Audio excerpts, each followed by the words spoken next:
जय झूलेलाल। मां मोहित शेवाणी, मुंहिंजी तरफ़ां तव्हां सभिनी खे ॾियारीअ जूं लख लख करोड़ करोड़ वाधायूं। मां उमीद थो कयां कि ॾियारीअ जूं सभु तयारियूं पूरियूं थी वेंदियूं, मतिलबु हटड़ियूं, तेल, ॾीया, माता लक्ष्मी जी मूर्ति, मेलुड़ा, पूरी तयारी तव्हां करे छॾी हूंदी। पर दोस्तो, छा ॾियारी ही सभु आहे? तव्हांखे लॻे थो कि माता लक्ष्मी जी सुहिणी मूर्ति जे अॻियां अगरि तव्हां 4 ॾीया ॿारे वठंदा त लक्ष्मी माता ख़ुशि थी वेंदी? न दोस्तो, लक्ष्मी माता ईअं ख़ुशि कोन थींदी।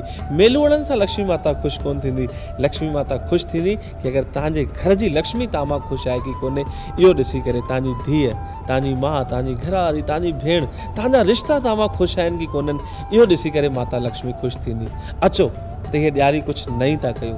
हर साल वांगुरु ॾियारी रुॻो ईअं न थी वञे कि तव्हां न को नवां कपिड़ा पाए छॾियो, हिक ॿिए जे घर वञो, हिक ॿिए खे वाधायूं ॾियो, मिठाइयूं खाओ।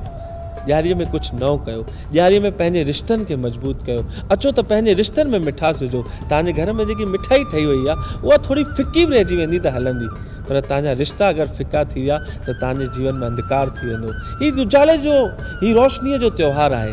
अचो त साईं दर इहा ई प्रार्थना कयूं कि असांखे बिलबुड़नि जी रोशनी न मिले, असांखे फॉक्स, हेलोजन, आर्टिफिशियल रोशनी न मिले, असांखे रोशनी मिले सुख, शांति ऐं ख़ुशहालीअ जी। साईं सां इहा ई प्रार्थना कयूं कि असांजे घर जी लक्ष्मी, समाज जी सभु धीअरूं, सभु न्याणियूं ख़ुशि रहनि। इहा ई साईं दर प्रार्थना आहे।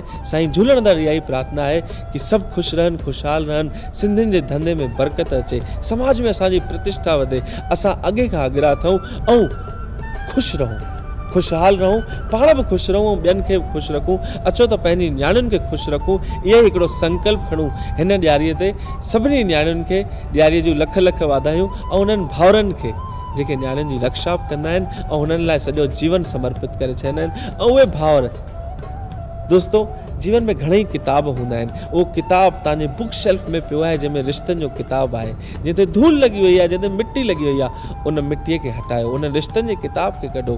पंहिंजी भाउ भेण जे रिश्तनि खे मज़बूत कयो, घोट ज़ाल जे रिश्ते खे मज़बूत कयो, माउ पुट जे रिश्ते खे मज़बूत कयो। अचो त ॾियारीअ खे कुझु नए नमूने मल्हायो। तव्हांखे ख़बर आहे कि घटिताई किथे रहिजी वई आहे। मूंखे हिक हिक जीवन जे बारे में त न आहे ख़बर, पर मूंखे पंहिंजे जीवन जे बारे में ख़बर आहे, तव्हांखे तव्हांजे जीवन जे बारे में ख़बर आहे। अचो त हर जीवन खे खुशहाल कयूं, हर ज़िंदगीअ खे खुशहाल कयूं। ख़ुशि रहूं।